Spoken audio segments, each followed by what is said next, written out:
Nice Try is back for a second season, and this time asking, how much self-improvement can we expect to buy in a box? I'm Avery Trufelman, and from mattresses to bidets to crockpots, join us as we explore the history, science, and cultural impact behind the lifestyle technology that surrounds us. For decades, Americans have constantly been sold new versions of the same products that have been around a long time. And Nice Try is a podcast about humanity's attempts at perfection. Listen to Nice Try on Apple, Spotify, or wherever you get your podcasts.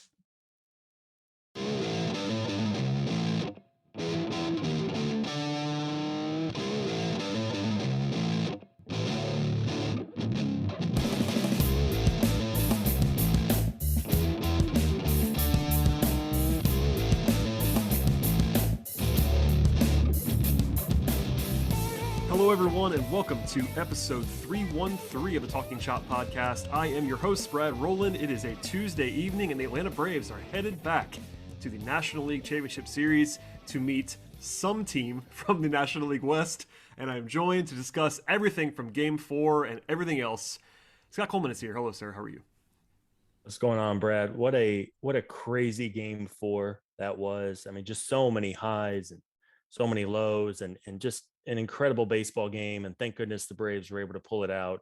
That was just a wild roller coaster of God. The game was only like 4 hours. It felt like it was 40 hours. I don't know about you, but it felt like it was just one of those games that felt like it should be the eighth inning, and it was the middle of the third with all the drama and stress. But just an outstanding baseball game, and just so many good things to talk about.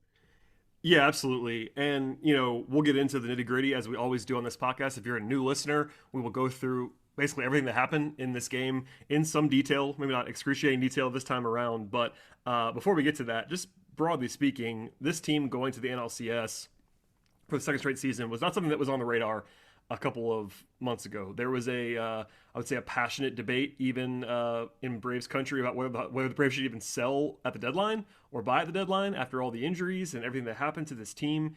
They were below 500 into August before they went on their red hot run. No Ronald Acuna for half the season, Marcell Ozuna 48 games, and then all of his off-field issues. Mike Soroka didn't pitch at all. Travis d'Arnaud played 60 games. All this stuff went wrong. And then they remade the team mid-season and get hot at the right time, and then play, not completely, flawless baseball in this series. There were some high-profile blunders, but they were the better team in this series. It wasn't a fluke that they won, and it's kind of crazy after all of that they're going to be playing in the Final Four of baseball this year.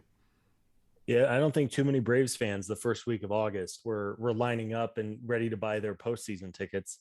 What a testament to this team, a testament to the front office who never gave up and added when people were saying, should they sell? And they continued to add.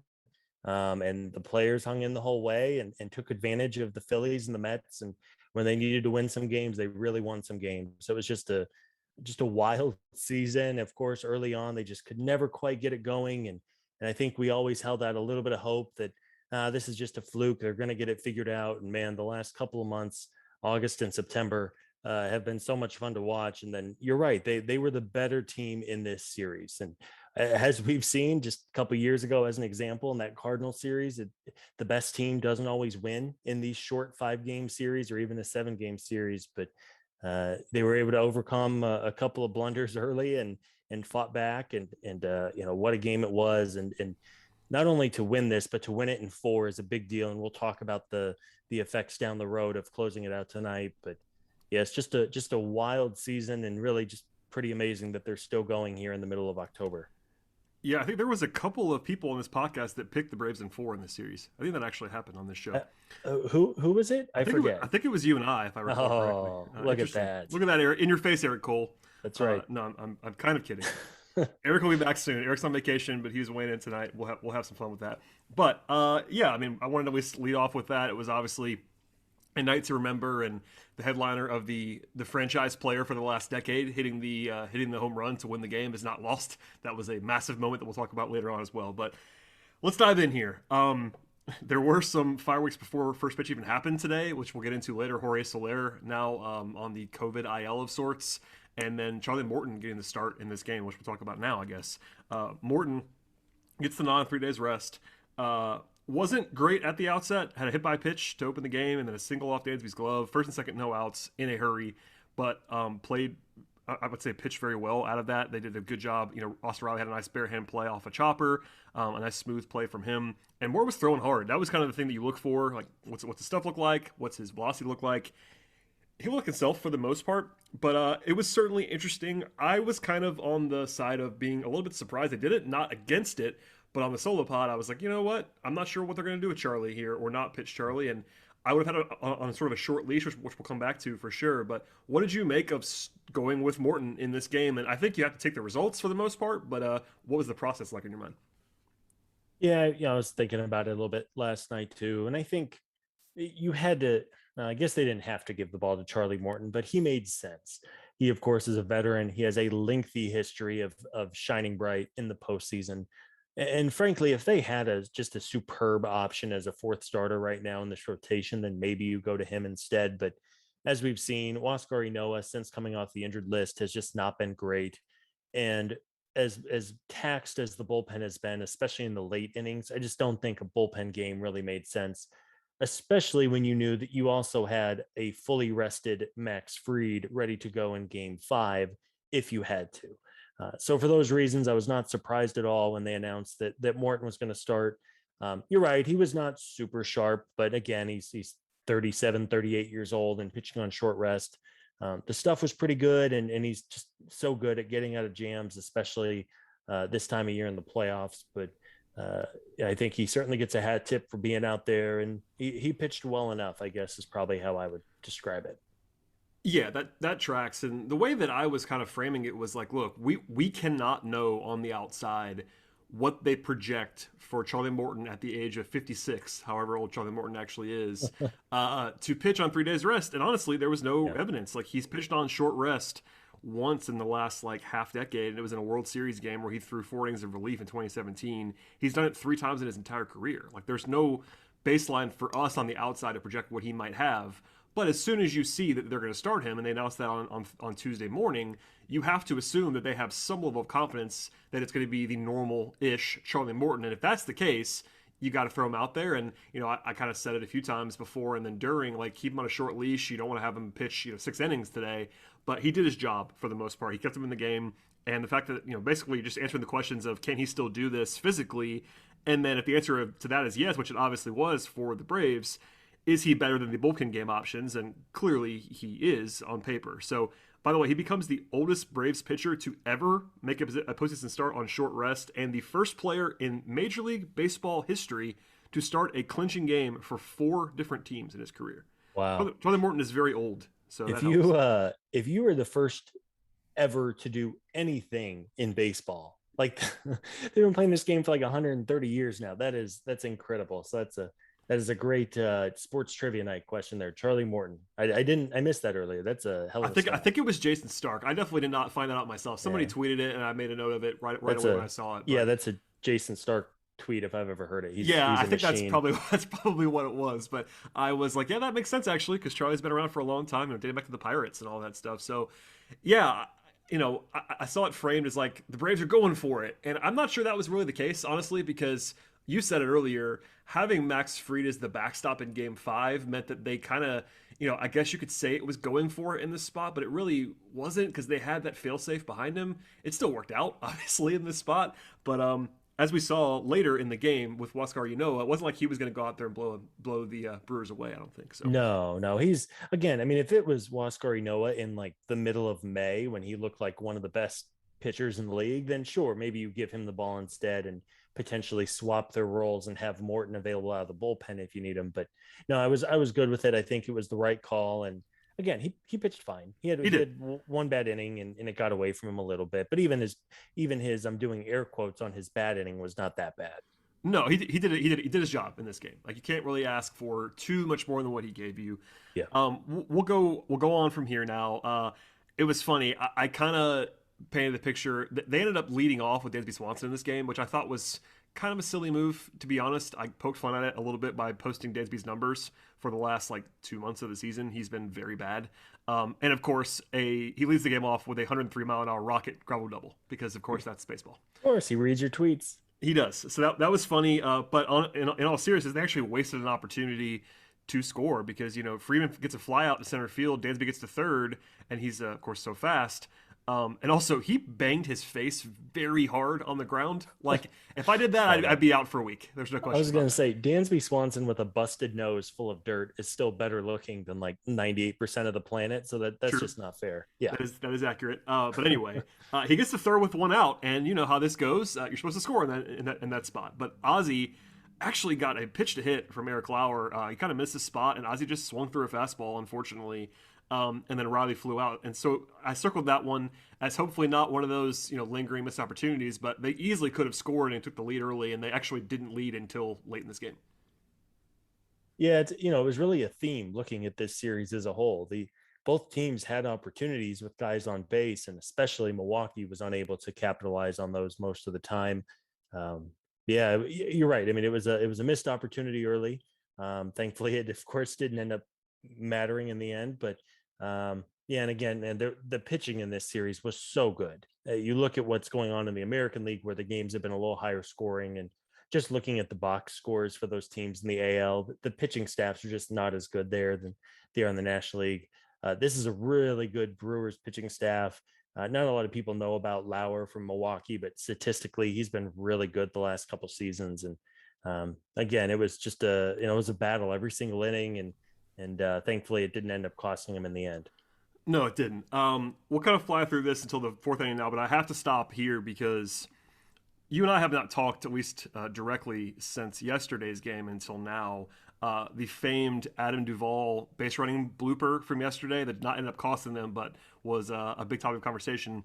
They had another one of those today in the second Mhm. inning. It's kind of been lost to time now, but it was actually Adam Duvall again and Travis d'Arnaud both had a mistake at the same time. They just didn't even consider tagging up, it seemed like, on a first and second one out in the second inning for Heredia. He kind of hits this like blooper into left and hangs up, gets caught, and Darno's like at second base, and Duvall's basically like rounding third at this point. And it was not even like a diving catch. Like it was a not a too terribly easy play, but still one where it wasn't a show-stopping play by the left fielder. Yeah. It was just kind of funny to see Duvall involved again with another base running play. Again, it didn't matter, but man, that was it Yeah. was crazy 2 days in a row.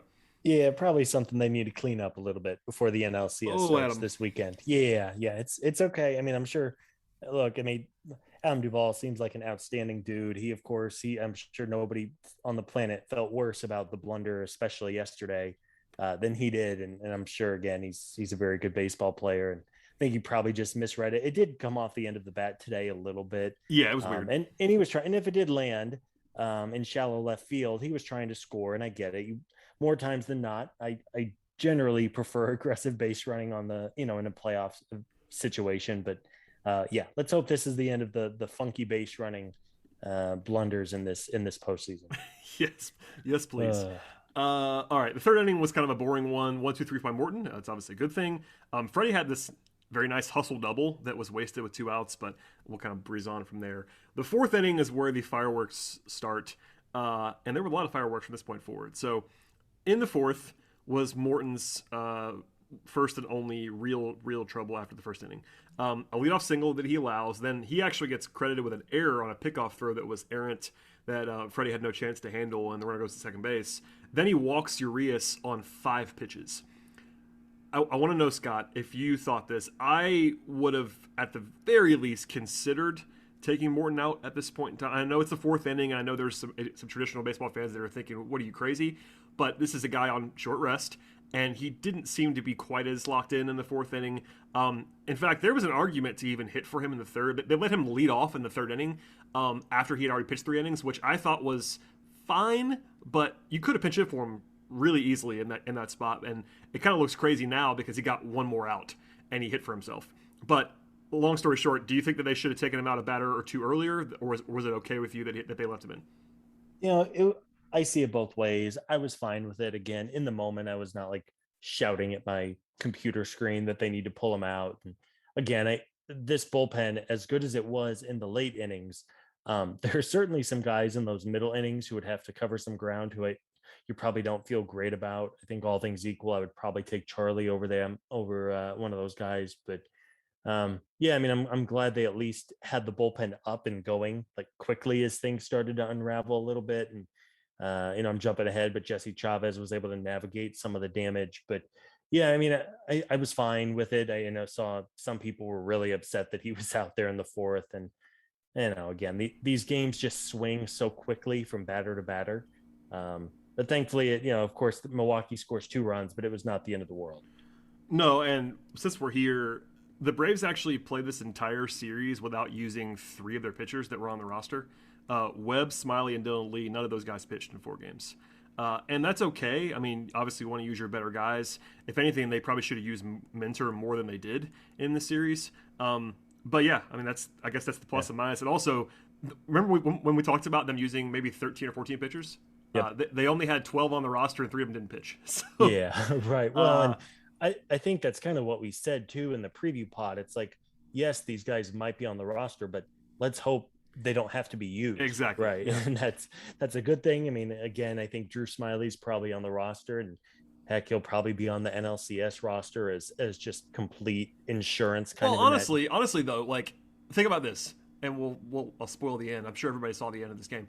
If Will Smith allows a run in the 9th today, there's a chance Drew Smiley's throwing 4 innings. Yeah. Like, that's why you have Drew Smiley on the roster. Yep. It's one of the reasons anyway. Because with the way they managed this game, they used all their good relievers at that point in time. So if Will Smith blows it in the 9th and they don't lose the game in the 9th, it's probably Smiley time for a while. Sure.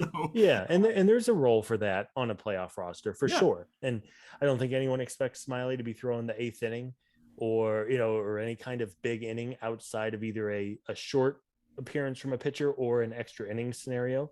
I'm glad you pointed that out. I didn't realize that there were 3 guys who didn't get in. I had kind of forgotten that Lee was even on the roster, but again, he pitched all of 2 games in Atlanta this season. Yep. Yeah, we'll see what they do moving forward. I would imagine they're going to keep a pretty similar roster and just keep having that depth. Yeah. I mean, just because you go to a 7-game series, it's a little bit more grueling. Obviously, you still have off days, but not as frequently. We talked about this on the preview too, but having the 2 off days in the middle of the series gave them a lot of flexibility to use. Matzik pitched every day essentially. Like they were just throwing Matzik out there forever, which they could do with days off. Yeah. At any rate, as you mentioned, they only give up 2 in this inning, but Morton stays in. It's a single by Narvaez. Actually, Heredia almost threw out Garcia at home. It was close. He was obviously safe, but he almost got him. That was the first hit of the series with runners in scoring position by the Brewers. They were 0 for 20 before that. Wow. And they hadn't scored in 22 innings. We talked about their lineup not being great. I was underwhelmed. I mean, really, other than Rowdy Tellez, who turned into Babe. Yeah, 2 home runs for Rowdy, and not much else for anybody else. Yeah, other than Babe Ruth himself, 100 years later. I mean, I know Christian Yelich has not been quite the same, and they have a couple of decent hitting infielders on their roster too. But yeah, I was underwhelmed. And hey, it's also worth pointing out the Braves pitching staff was just nails in this. Oh, yeah. We talked about Tyler Matzik and really before that, up to that point, because I believe both of those runs were charged to Charlie Morton. To that point, correct me if I'm wrong, but I believe the only 4 runs that had been given up in the entire series were by Charlie Morton to that point. That's the entire series. The Braves allowed 4 runs in this series, and they were all Charlie Morton, which is because until that point, and Enoa was about to until then. But I know the last one was with the second run was with Chavez on the mound, but that was charged to Charlie, and it was crazy. That 4 out of the first 6, 4 out of the 6 runs of the whole series, and the first 4 runs to Morton, which is wild considering he was good and he was really good. So we spoiled it, but Chavez gives up a single, nothing else. Actually did a pretty good job, I thought. Obviously, you'd rather have that be no more runs, but Chavez comes in second and third, 1 out. You'll take it with 1 more run in that spot, and you get through those 4 innings with only 2 runs. You're in the game, and then the bottom of the 4th happens too. And this is a wild one too. You talked about the drama at this game. I'm reading it all again now, and it's just it was crazy. So Riley leads off with a single. Then you have the weirdest play of the game, which was a Adam Duvall pop-up in foul territory that was very clearly not caught. Like, very, very clearly not caught. But for reasons passing all understanding, this is not reviewable, apparently, even though they kind of stop the game forever to look at it, even though they couldn't look at it. I don't know what you were thinking in this moment, but I was very confused. I think it was Adam McCalvey, who covers the Brewers for MLB.com, finally found the rule book and tweeted it out to say, look, it actually isn't reviewable. That's an insane rule, but yeah, they got robbed on that pretty clearly. What was going through my head were some bad words because I could not believe it. I mean, how is that not a reviewable play? I have no idea. I mean, if there's a similar situation in the outfield, you can review it. Can you not? Yeah, apparently it's actually as simple or as silly, but I'll use the word simple for now, as because it was in the infield and not the outfield. I have no idea. This is insane. I mean, how? It's like, it's infuriating is what it is. And Change I know the rule. And with good reason, all Braves fans are very, very sensitive to big league reviews and instant replay reviews, because it seems like there have been some very notoriously bad ones. And then you again go back to earlier this season with Alec Boehm not touching home plate, and et cetera, et cetera. And look, I get it. We're fans. We think every call needs to go the Braves' way, but that one, like, what the hell? How is a ball hit 10 feet from home plate not reviewable? I mean, holy cow! Again, thank goodness it didn't end up. And it's honestly a miracle the Braves ended up scoring and tying the game that inning, because they were robbed of and who knows what Duvall would have done anyway. But they were just completely robbed of an out, and I can't believe that was actually called. Yeah, it was a foul ball, so there's no assurance that he would have gotten a hit or anything like that. But there were, I mean, now that it's over, we can talk about this even more openly. There were several plays in this series, even in 4 games, that would have been remembered for all time had the Braves lost the series. Like several plays. Mm-hmm. Like, I know, maybe not by like casual fans, but people like us who remember all this stuff would have been filing away the Adam Duvall base running blunder or this play or whatever else that would have happened. We would have had, there was a list of things that happened. Yeah. And it didn't matter now, so whatever, but crazy. To finish up this inning before we go to a break, they end up getting the 2 runs back. Darno walks. They hit Heredia with a pitch to load the bases. And then, I'm not sure if this was 4D chess by Snitker. I hope it was, just because it'd be awesome if he actually pulled this off. I doubt it, but alas. He sends Arcia up there to pinch hit. The Brewers change their pitcher, and then Snitker correctly puts Rosario in. So he burns Arcia. That's the only downside, is that, by the end of this game, the Braves bench was very thin, we'll say. Very thin. But this is the right decision. They get to Rosario, and Rosario comes through with a 2-run single to tie the game. And honestly, they almost took the lead. Dansby smoked one 100 miles an hour. Yeah. And it was Urias, by the way, played great for the Brewers in this game at third base. He was a rock star for them. But anyway, the Braves tie this game. It could have been bigger. It could have been less. It ended up being a tie game, and I guess credit to Snitker for pressing the right button, because obviously you kind of want Rosario up there. That he's your best pinch hitter in that spot, and it just took a little bit of time to get there. Yeah, I mean, Craig Counsell is a really good in-game manager for the most part, but I think not today. Back, he would want that back. Yeah, I mean, I think you can't let someone like Orlando Arcia completely change your game plan. I mean, maybe he comes up and gets a hit against his former team, but you're right. I mean, you always do what scenario would you rather have? Give me Eddie Rosario, who's been swinging well lately, 10 times out of 10 against Hunter Strickland. It was not a rocket by Rosario by any means, but he just he seems to do this a lot. He's had a couple of big broken bat hits over the last month. Really, ever since he came back, it seems like he's good for a couple of those, and he just placed it right in center field, and it was really, really good, especially after things got away from Morton a little bit in the top half of the inning. To get it tied back at 2 was really big. It was. All right, we'll leave it there for a second and come back after we hear from our sponsors on the podcast today. Nice Try is back for a second season, and this time asking, how much self-improvement can we expect to buy in a box? I'm Avery Trufelman, and from mattresses to bidets to crockpots, join us as we explore the history, science, and cultural impact behind the lifestyle technology that surrounds us.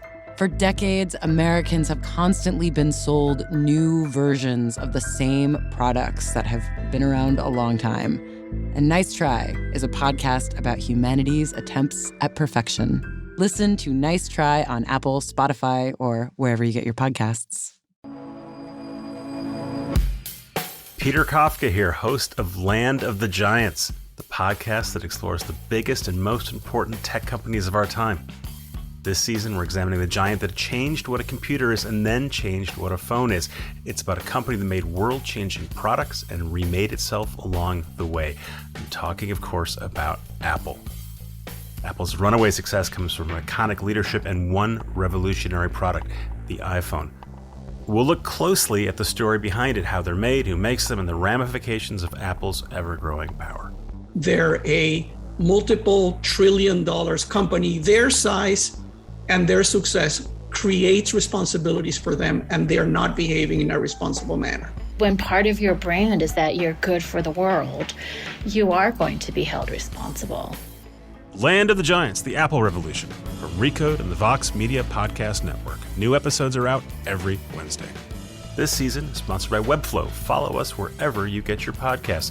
Spotify, Audible, and yes, Apple Podcasts.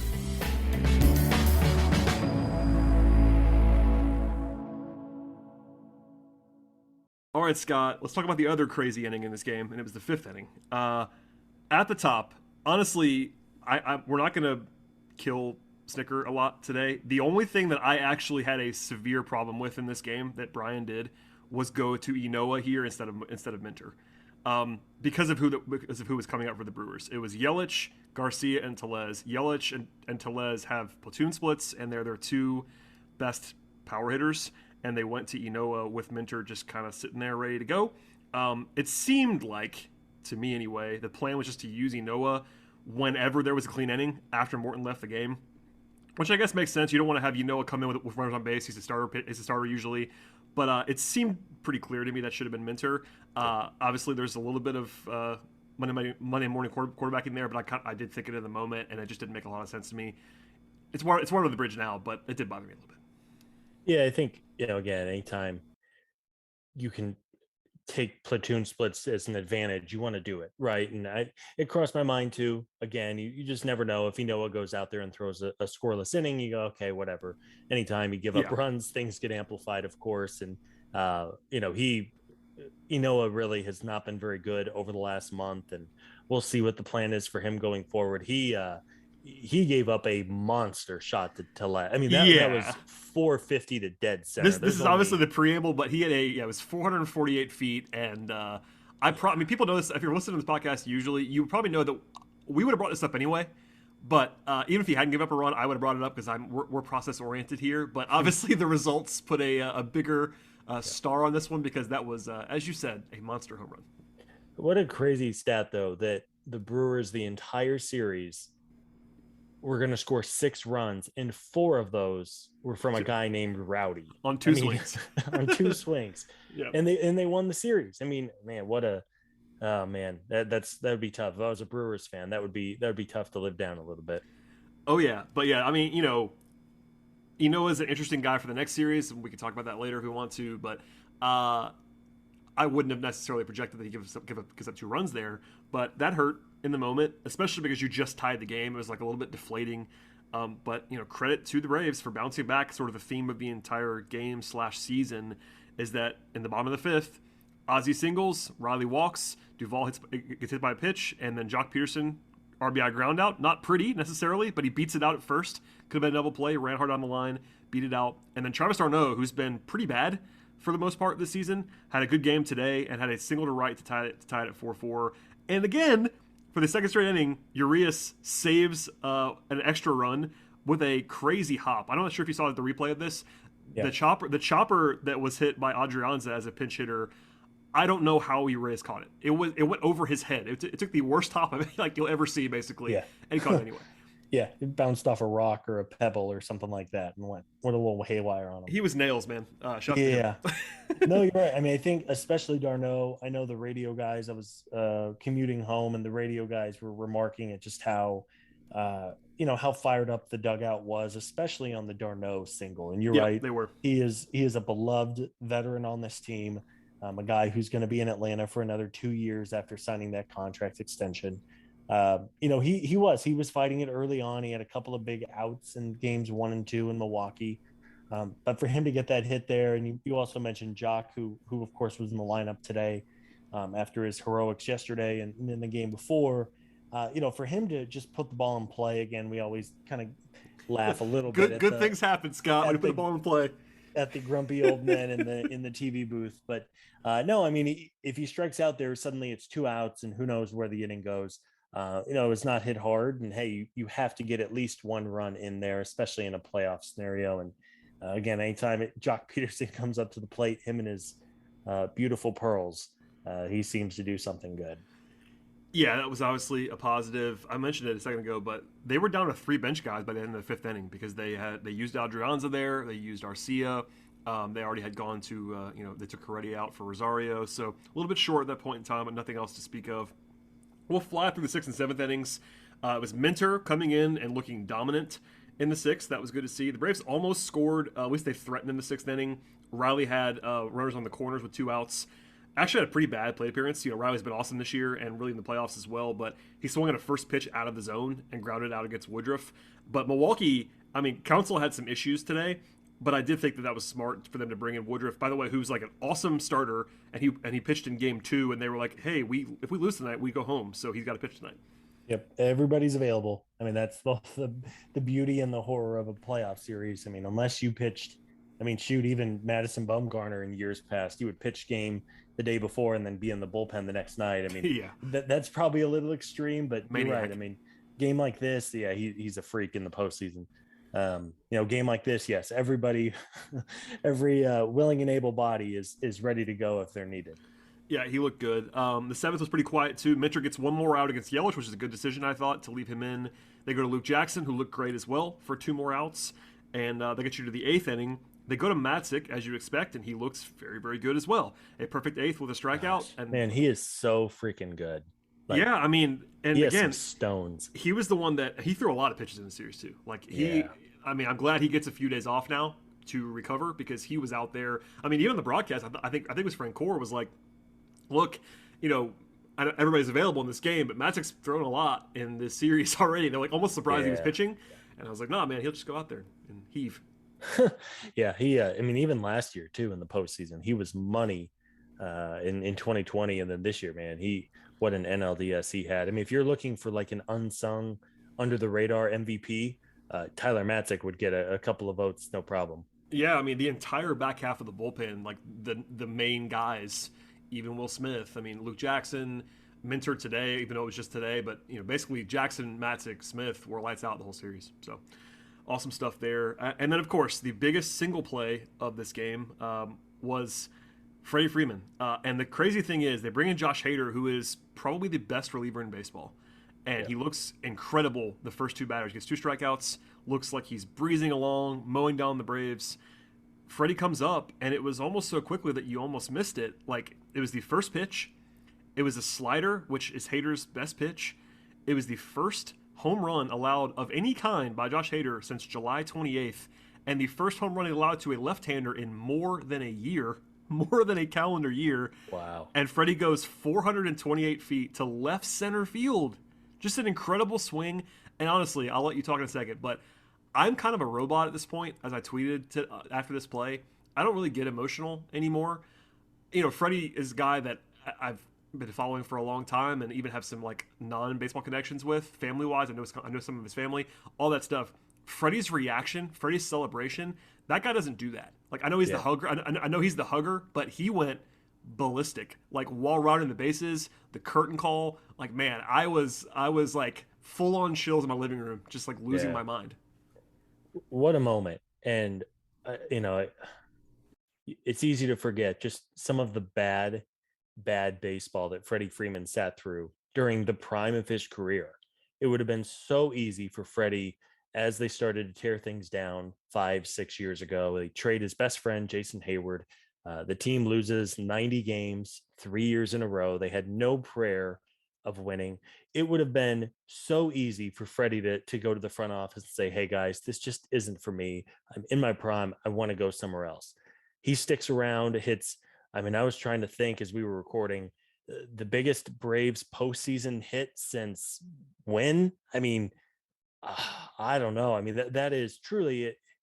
Is it the biggest Braves postseason hit of the century. I don't know. I mean, I mean, obviously it might be. the 90s were filled with big moments like that, but truly, I mean, of course there were some big hits last year. I mean, he had a walk-off single against the Reds last year, and of course Ronald Acuna's grand slam is fresh in our minds, although it was not at the same scale as this one.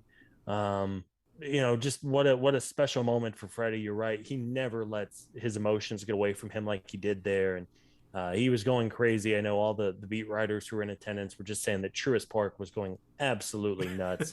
um and man, what a scene for Freddie and his family, and just a special moment. And for the crowd, you're right, I mean, Freddie Freeman, curtain call, he is the most opposite all eyes on me ever, and he like sprinted out the dugout ready for his curtain call. So that was, he deserves it, and that was really great to see.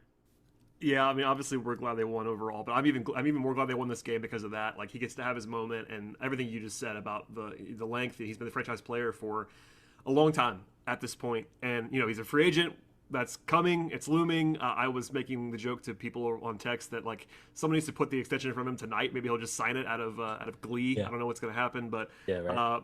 probably the biggest swing of his career. Like, he did have 2 home runs in the NLCS last year. It was actually really good in that series, and you could argue that's the NLCS and this is the NLDS, but given that it was a series winning home run to make the NLCS, I think you maybe argue for this one. So at the very least, one of the biggest plays of his career, and they won the game because of it. So Yeah, awesome stuff. Yeah, it really was. And then from there, fittingly, it's Will Smith time in the ninth.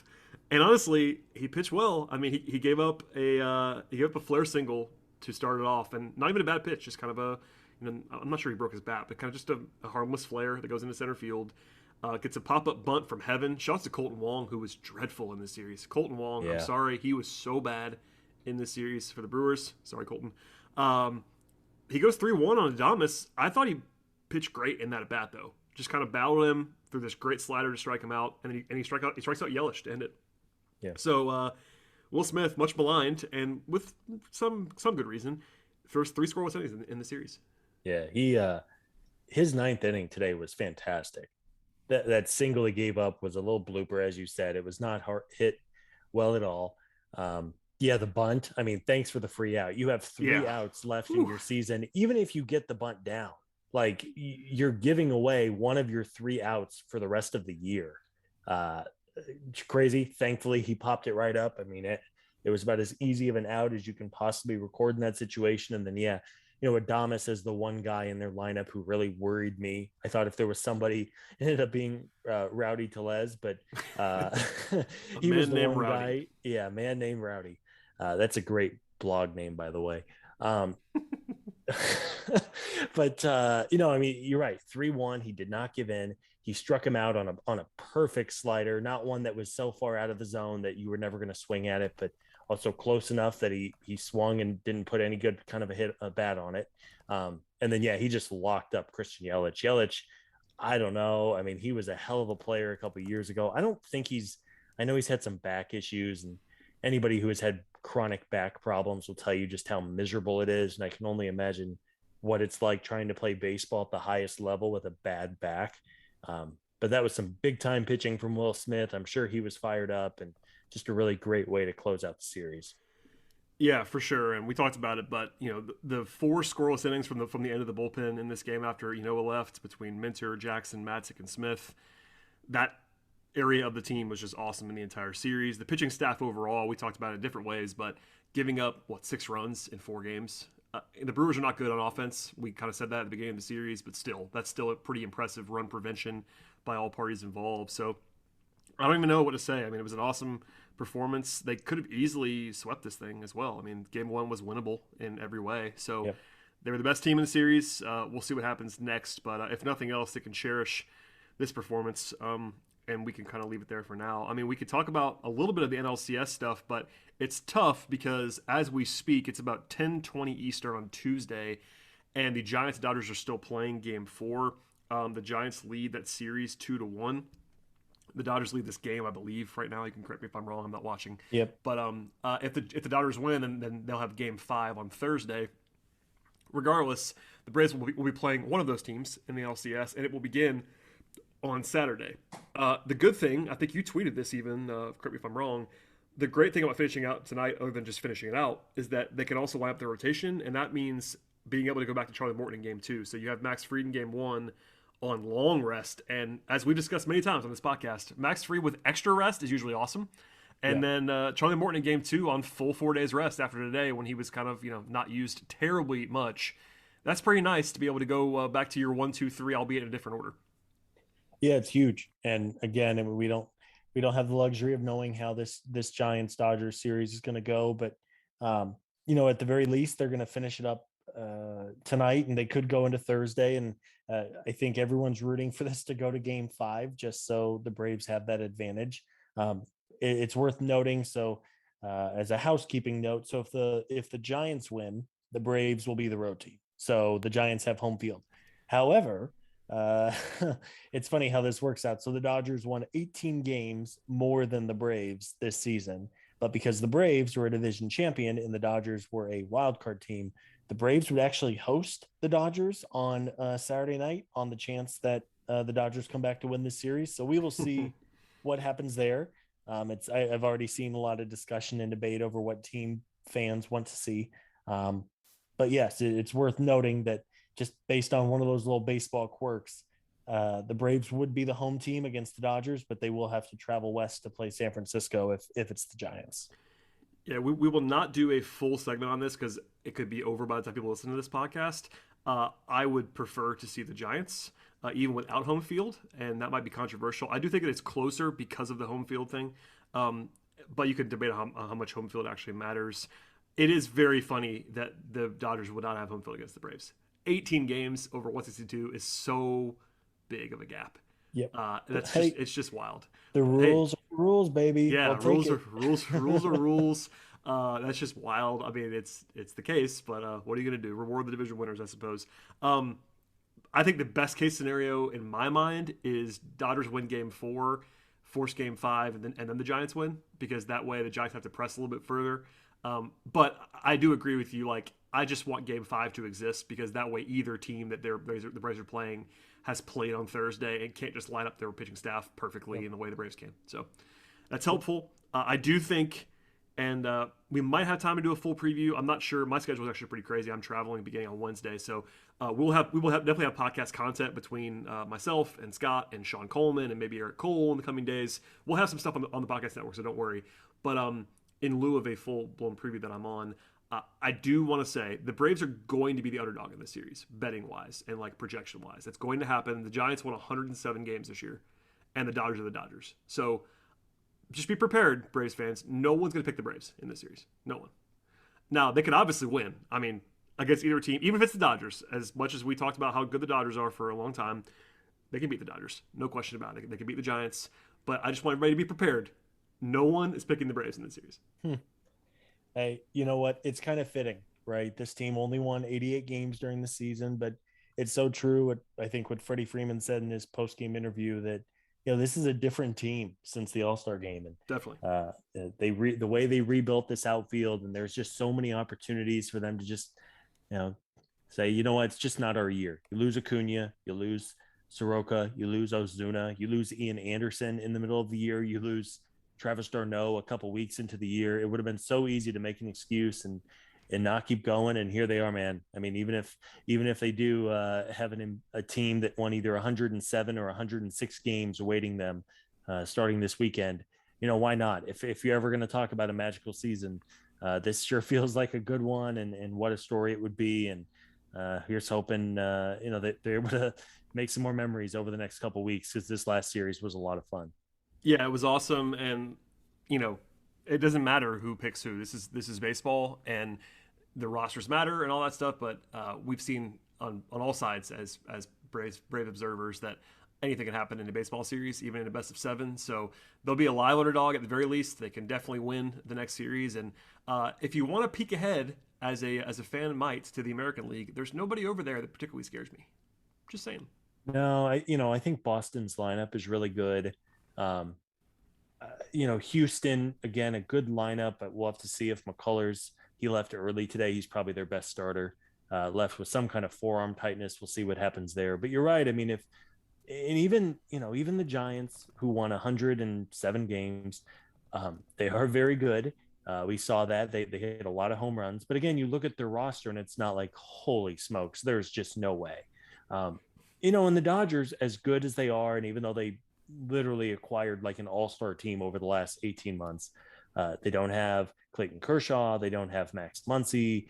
Their lineup had some issues over the last 6 or 8 weeks of the year. They are not, I think they're certainly not as good this year as they were a year ago, and we know how the NLCS went. So again, you're right. I mean, the folks in Vegas, sure, I think they'll have the Braves as underdogs, but something about this team, they're playing really, really well.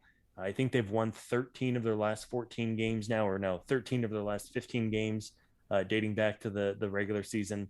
And one of those was the game where they just punted. It was the day after they clinched, and it was the hangover lineup, and they lost to the Mets. Yeah. But they're firing on all cylinders. And hey, this NLDS against the Brewers was not sexy. It wasn't easy, but there's just something about them, and hopefully they're able to keep that momentum going, and at least at the very least give one of those teams a real run for their money. That's well said. We will leave it there, and the Braves again open either in Atlanta against the Dodgers on Saturday or in San Francisco against the Giants on Saturday. And Game 2 will be Sunday, followed by an off day Monday, and then Game 3 next Tuesday evening. Lots to look forward to coming up in the NLCS. Scott, if you have anything to plug or anything to share, please go ahead and do that now. We will, like I said, we'll have much more content coming, including visits from yourself. But where can people find your stuff in the meantime? Lots of good stuff on the Twitter machine this time of year. I mean, it's just so active. Jeff Passan, baby. Jeff Passan season. It's dangerous in these streets. You got to be careful. No, as always, thank you to everyone for tuning in. We really do appreciate you tuning into us. This time of year, we have the daily with the hammer, and then these post game playoff recaps are always a wild ride, especially whenever the team is winning. As they did this week. So thank you to everyone for checking it out. I'm on the Twitter machine at Scott Coleman 55. Lots of good chaos there. We like to have some fun there. Definitely like to have fun on social media. You can find me at BT Roland. I know Scott said it, but thank you to everyone that has been listening to the podcast during this playoff run and before that, and for a long time now for some of you. If you're a new listener, welcome aboard. Please subscribe to the podcast via the platform of your choice. It does us a great favor to go back and download old episodes and subscribe, resubscribe. I am not above asking for everyone to cheat the system in terms of adding to our totals. I'm shameless in that way. So, but please subscribe to the podcast. Please support the show. Check out the site as well. Chris Willis, our editor-in-chief, and Czar does a great job on the written side. Our Marley coverage is great. All that stuff. So if you're new to the site, new to the podcast, thank you for joining us. And like I said, we'll have plenty of content between now and the start of the series on Saturday, and then during the series as well. Even if it's just not me or Scott, we'll have stuff here between Sean and Eric and myself and Scott and everybody else on the site. So go Braves, enjoy this win and a couple days off between now and the NLCS, and we'll see everybody next time.